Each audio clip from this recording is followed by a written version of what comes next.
Hello everyone, today I'll be going over 5 tips to help you improve in your tin whistle playing. Now a little disclaimer, these tips will be more suited towards the beginner intermediate level player. So with that being said, let's get right into it. Tip number 1, so this is what I'm going to start with, is to be careful not to overextend your fingers on the tin whistle when you're playing.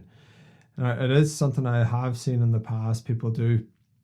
And what actually happens if you do this, it just gives less dexterity in your playing ability.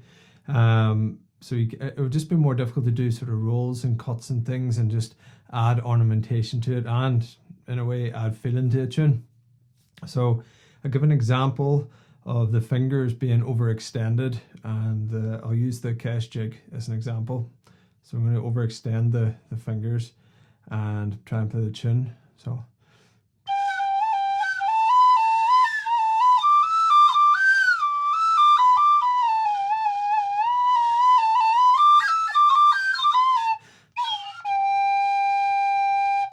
probably a bit of an extreme example, but overextending it. And then the same can also be said if you have your fingers right on the finger tips like this here, absolutely pointed on it.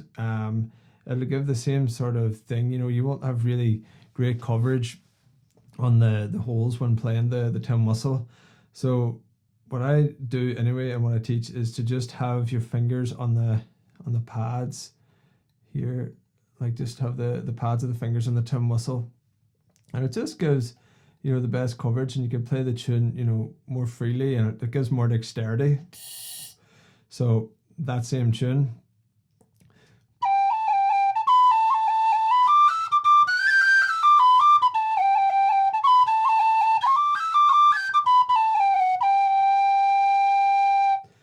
so you have it. That's tip 1. Just be careful not to overextend the fingers.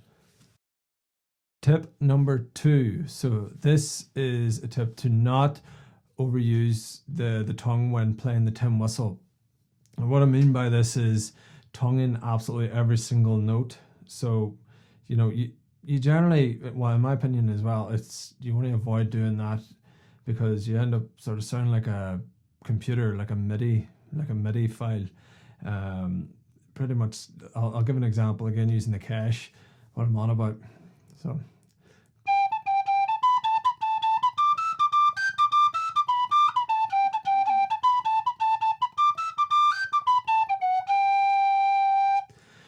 if you hear that, it just doesn't have this like sort of natural flow to it.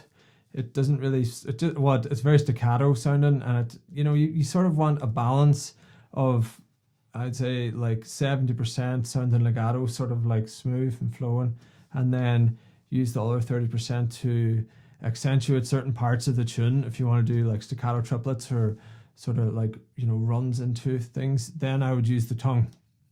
So what I usually teach my students is to lay the tongue flat and then just play the tune totally legato to get used to it, because sometimes bad habits can form, and it's a good way to sort of get out of it. I'll show you what I mean. So just lay it flat and play. So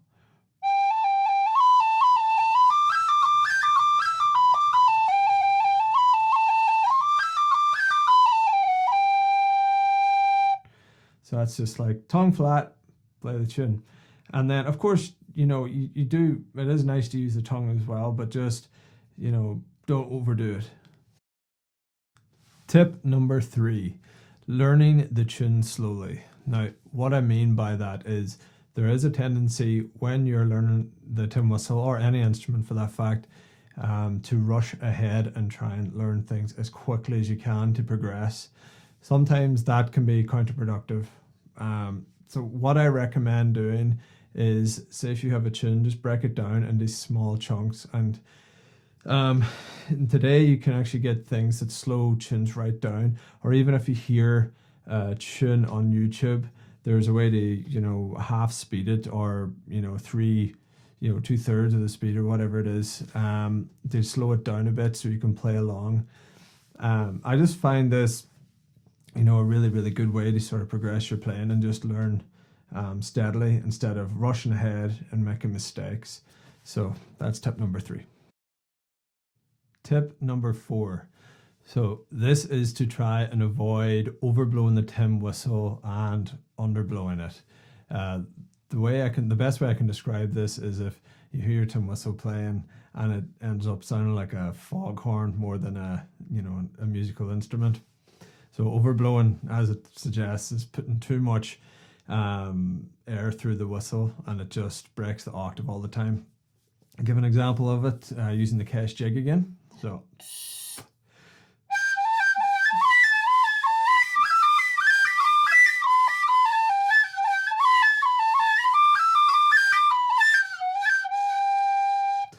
So what you can hear there is just too much air pressure, going through the whistle, and that just creates this, just foghorn sound. There's just too much. And then you have the other side of it, which is underblowing. Let's see if I can do that. It's underblowing.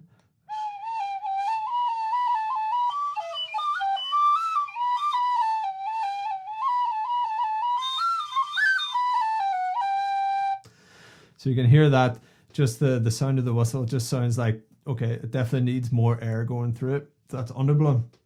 Now, the best way, my best recommendation to sort of fix this, and I have heard it done before, is to record yourself. And if you can hear, it sounding like a foghorn or sounding just like a mouse, just try and find where the right air pressure is on your instrument. And if you record it, listen back, okay, I need a little bit more, I need a little bit less. Just do that a couple of times, because it is something that I have seen in the past, and you want to try and get away from a habit like that. So that's tip number 4. Tip number 5. So active listening. This is a thing that I found very, very useful and very, very helpful in my playing of the tin whistle and of other instruments.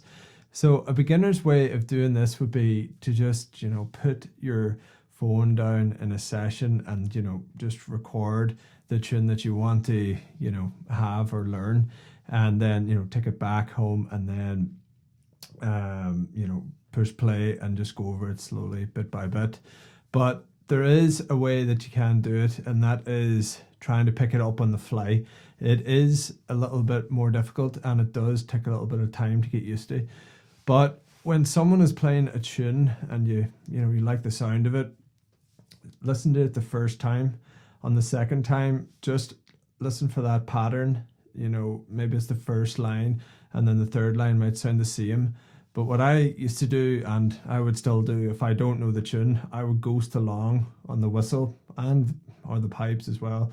I would just ghost along and see where the notes are going and try and make the connection. Okay, that's an A there. That's a little phrase there that sounds similar, and try and ghost along with it.